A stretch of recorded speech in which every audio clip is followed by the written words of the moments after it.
ఇవాళ ఇరాన్లో మీరు చూశారనుకోండి, వాళ్ళ మసీదులు అలాగే మీకు వీధులు, ముఖ్యమైన వీధులు, ఇల్లులు, మీకు బాగా ధనవంతులు ఉన్నారనుకోండి, వాళ్ళ ఇల్లుల్లో చూస్తే మీకు ఎర్ర కలర్లో దీపాలు వెలుగుతాయి. అంటే అర్థము ఏమిటి? మేము ప్రతీకారానికి సిద్ధముగా ఉన్నాము. ఇప్పుడు ఇరాన్ ఏం చేస్తుంది?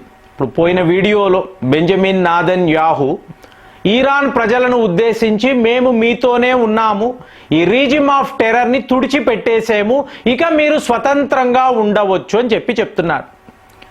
కానీ ఇరాన్ యొక్క ప్రభుత్వము వీళ్ళు అలా ఆలోచించడం లేదండి. ఫ్రెండ్స్, ఒక్క విషయం అండి, భారతీయులుగా మనకు ఇది చాలా చాలా ముఖ్యం. తెలుగు రాష్ట్రాల్లో పరీక్షలు జరుగుతున్నాయి కాబట్టి చాలామంది ఈ విషయాలను తెలుసుకునే ఇంట్రెస్ట్ లేదు పెద్దగా, ఎందుకంటే వాళ్ళ పిల్లలు పరీక్షలు, అందులో వాళ్ళ యొక్క పెర్ఫార్మెన్స్, సో ఇదంతా టాప్ ప్రయారిటీ కదా. కానీ మీకు రష్యాకు యుక్రెయిన్కి మధ్య యుద్ధము జరిగినప్పుడు పెద్దగా మనకి ఇంపాక్ట్ లేదు, మనం మన స్టూడెంట్స్ని తీసుకొచ్చేసాం. ఇక ఆయిల్స్ అంటారా, ఏదో ఒక రకంగా రష్యాతో మాట్లాడుకున్నాము, ఆ సమస్యను మనము పరిష్కరించగలిగాం. కానీ ఇక్కడ మిడిల్ ఈస్ట్ అన్నారు అనుకోండి, మీకు లక్షల సంఖ్యలో భారతీయులు అక్కడ ఉద్యోగాలు చేస్తూ ఉంటారు. మీకు ఇదే మామూలు విషయం కాదు. మోరోవర్, ఇప్పుడు ఇరాన్ యొక్క మూడుని మీరు చూడాలి. వాళ్ళు ఏం చేస్తున్నారండి, చుట్టుపక్కల ఉండే దేశాలు, అందులో మెయిన్ సిటీస్, అక్కడ ఉండే ఎయిర్పోర్ట్లు, ఒక షాకింగ్ వార్త చెప్తాను చూడండి, చాలామంది మాట్లాడడం లేదు.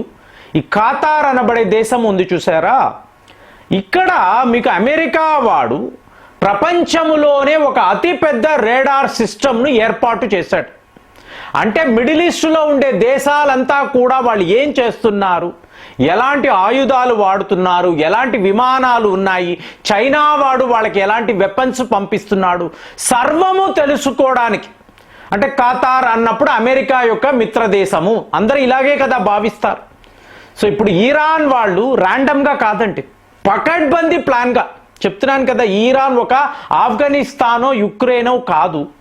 సో వాళ్ళు ఈ రేడార్ సిస్టమ్ మీకు ఖరీదు ఎంత, $1 బిలియన్ అమెరికన్ డాలర్స్, డైరెక్ట్గా మీకు ఒక డ్రోన్ వచ్చింది, దీని మీద పడిందండి, ఇరాన్ నుంచి ఎగురుకుంటూ వచ్చింది, వచ్చి ఈ రేడార్ను తుక్కు తెచ్చేది, ఈ రేడార్ను పూర్తిగా ధ్వంసము చేసింది. అంటే ఇరాన్ వాళ్ళు ప్రతీకారము తీర్చుకోవాలి అనుకుంటే ఈ నష్టము అనేది భారీ స్థాయిలో ఉంటుంది. మోరోవర్, ఇప్పుడు మీరు చూసారనుకోండి, భారత్ మన పాయింట్ ఆఫ్ వ్యూలో నుంచి చూస్తే, మనము అని కాదు చైనాను కూడా కలుపుకోవాలి, ఇదే వీళ్ళ ప్లాన్ అని నేను ఎన్నో వీడియోస్లో మాట్లాడాను. ఈ స్ట్రైట్ ఆఫ్ హార్మోస్ను మేము బ్లాక్ చేసాము అని చెప్పి నిన్నటికి నిన్న ఇరాన్ వాళ్ళు ప్రకటించారు. అంటే మీకు ఆల్మోస్ట్ 80% ఈ కార్గో షిప్స్ ఇటు నుంచే వెళతాయండి, అరేబియన్ సీలోకి రావాలి, చైనా దాకా వెళ్ళాలంటే ఇదే మార్గం. సో ఇక్కడ ఇరాన్ వాళ్ళు డ్రోన్లు పెట్టుకొని, మీకు అలాగే మిసైళ్లు పెట్టుకొని, మీరు ఎవరు ఇటు రాకూడదు కాదండి, వాళ్ళకి ఎంత కోపంగా ఉందంటే అక్కడ ఓడాని కనిపిస్తే ఇది ఏ దేశంది వాళ్ళు పట్టించుకోవడం లేదండి. ఎందుకంటే ఇవాళ భారత్ కూడా శత్రు దేశం అయిపోయింది. మీరు మోదీ గారు ఇజ్రాయెల్ వెళ్ళడము, అలాగే చాబహార్ పోర్టుకి రూపాయి కూడా ఇవ్వం చెప్పేశాము కదా. కాబట్టి భారత్ కూడా ఇవాళ ఇరాన్ యొక్క శత్రు దేశం. ఇప్పుడు మనం ఎప్పుడు కూడా వాళ్ళని మిత్రులలాగే చూసామండి. జైశంకర్ గారు ఫ్రీక్వెంట్గా ఇరాన్ వెళతారు. సడన్గా మన పాలసీ మ్యాటర్లో ఈ మార్పు ఏమిటి అంటే హమాస్. ఇదే ఇజ్రాయెల్ వాళ్ళు మనకి చెప్పారు, మీరు వాళ్ళని ఒక పొలిటికల్ పార్టీగా చూసే రోజు మేము ఇంటర్ఫియర్ అవ్వలేదు, సో మీకు ఎటువంటి హితోపదేశం చెయ్యలేదు. కానీ ఇవాళ మీరు ఆలోచించండి, మీ రా ఏజెంట్లను అడగండి, అజిత్ దోవెల్ గారితో మాట్లాడండి. హమాస్ తీవ్రవాదులు POK దాకా వచ్చి పాకిస్తాన్ తీవ్రవాదులతో కలిసి మీ మీద వాళ్ళు కుట్రలు పన్నుతున్నారు. ఎప్పుడైతే ఇన్ఫర్మేషన్, ఈ డేటా మన వద్దకు వస్తుందో ఆటోమేటిక్గా మన ఫారిన్ పాలసీ మారిపోయింది. నాకు అర్థమైన విషయం ఇదే. కాబట్టి ఇవాళ ఈరాన్ హమాస్ను ఆపలేదు, హమాస్ వాళ్ళు పీఓకే దాకా వచ్చేసారు అంటే హమాస్ మన శత్రువులు అన్నప్పుడు వాళ్ళని ఆపలేకపోయిన ఈరాన్ విషయంలో మనం చాలా జాగ్రత్తగా ఉండాలి. ఇదే మనం ఆలోచించాము. కాబట్టి ఇజ్రాయెల్ యొక్క ఈ దాడులకు భారత్ కూడా ఒక రకంగా సపోర్ట్గా ఉంటుంది. కానీ మనకు ఉన్న మేజర్ ఇష్యూ ఏమిటి? బ్యారెల్ 110 అమెరికన్ డాలర్స్ లేదా 120 దాకా వెళ్ళింది అనుకోండి. ఒక్కసారి క్రూడ్ ఆయిల్ ధరలు చూడండి ఫ్రెండ్, మొత్తము మీకు స్టాక్ మార్కెట్ అంతా క్రాష్ అయిపోయింది.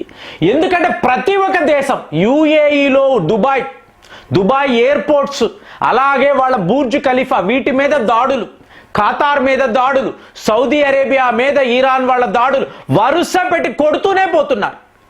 ఎందుకండి అంటే ఇరాన్కి సపోర్ట్గా వీళ్ళు నిలబడలేదు. ఎందుకంటే వీళ్ళు ఇరాన్కి సపోర్ట్గా నిలబడలేదు. కోపమా అంటే కాదు, కోపము కాదు. ఈ దేశాలలో అంతా అమెరికా వాళ్ళ ఎయిర్ బేసెస్ ఉన్నాయి, వాళ్ళ మిలిటరీ బేసెస్ ఉన్నాయి. కాబట్టి ఇది మా లెజిటిమేట్ రైట్స్. అమెరికా మీద యుద్ధము చేయడము మాకు మా దేశము మా రాజ్యాంగము ఇచ్చే అధికారము అని ఇవాళ ఇరాన్ మాట్లాడుతుంది. అలాంటప్పుడు ఈ స్ట్రైట్ ఆఫ్ హార్మాస్ ఇక్కడ ఏ ఒక ఓడ వచ్చినా, జస్ట్ రీసెంట్ గా ఒక పాకిస్తాన్ ఓడ వచ్చిందండి, దాని మీద ఇరాన్ వాళ్ళు దాడులు చేశారు. అలాగే ఇంకొక ఫారిన్ షిప్, ఇందులో 15 మంది భారత్ క్రూ ఉన్నారండి, వాళ్ళందరికీ గాయాలయ్యా. అంటే ఇరాన్కి ఎటువంటి తేడా లేదు, మేము శత్రువులమేనండి, మీ అందరికీ శత్రువులు, మేము మునిగిపోతాము, మాతో పాటు మా చుట్టూతో ఉండే దేశాలనంతా కూడా పూర్తిగా ముంచేస్తాము అనేటట్టు ఇవాళ ఇరాన్ వాళ్ళ దాడులు ఉన్నాయి. అలాంటిది మనకు మేజర్గా మనము చూసాము అనుకోండి. అతి ముఖ్యంగా మన కార్గో షిప్స్, రష్యా నుంచి వచ్చే షిప్స్, ఇవి దాటుకుంటూ వెళ్ళాలి. ఇది ఎంత పెద్ద సమస్య అంటే నేను ఆలోచించింది ఒకటే, ఇప్పుడు ఇరాక్ నుంచి మనము హైయెస్ట్ లెవెల్లో కొంటామండి క్రూడ్ ఆయిల్.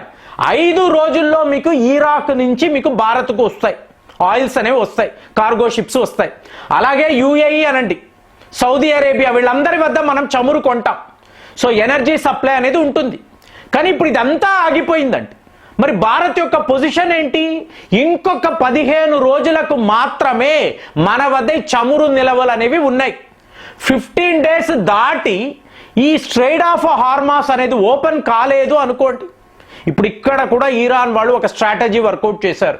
లేదండి మేము అలా చెయ్యము, మీ అందరికీ ఇబ్బంది కలిగించే పని మేము చెయ్యము, ఈ స్ట్రైట్ ఆఫ్ హార్మాస్ని ఇంకా మేము బ్లాక్ చేయము, ఓపెన్ చేస్తున్నాము అంటున్నారు. ఒకవేళ ఏమైనా షిప్స్ వచ్చాయనుకోండి, వాటి మీద దాడులు చేస్తున్నారు. మరి ఇప్పుడు యూరోప్కి సంబంధించిన కార్గో షిప్స్, అమెరికాకు సంబంధించినవి ఇటువైపు వచ్చే అవకాశమే లేదు. ఇందులో భారత్ కూడా ఇవాళ చిక్కుకుపోయింది. ఇదే ప్రాబ్లం. భారత్ కూడా ఇరాక్ వద్దో, యుఏఈ వద్దో, సౌదీ అరేబియా వద్దో ఆయిల్స్ కొనలేని పరిస్థితి. కొనినా కూడా, ఆర్డర్ ప్లేస్ చేసినా కూడా ఈ స్ట్రైట్ ఆఫ్ హార్మాస్ వైపు నుంచి వెళ్ళలేని ఒక అతి ముఖ్యమైన ఒక సంఘటన జరుగుతుంది. లక్కీగా ఏంటంటే ఇప్పుడు రష్యాకు చెప్పారు మాకు ఇలా కావాలి, ఎందుకంటే టారిఫ్ వార్లో మనం గెలిచేసాము కాబట్టి ఇక రష్యన్ ఆయిల్స్ కూడా మనం కొనొచ్చు. ఒకవేళ రష్యన్ ఆయిల్స్ కావాలి అని చెప్పాము అనుకోండి, రష్యా నుంచి మాస్కో, సెయింట్ పీటర్స్బర్గ్ నుంచి మీకు భారత్ దాకా రావడానికి 30 రోజులు పట్టొచ్చు. కాబట్టి అక్కడ మీకు ఆ కార్గో షిప్లు బయలుదేరుతాయి. వచ్చే టైంకి ఇక్కడ ఈ కాన్ఫ్లిక్ట్ అయిపోవచ్చు. ఇంతంత పెద్ద యుద్ధాలు ఇవాళ చేసే పరిస్థితి ఎవరికీ లేదు. కాబట్టి రష్యన్ ఆయిల్స్ మన దాకా రావచ్చు.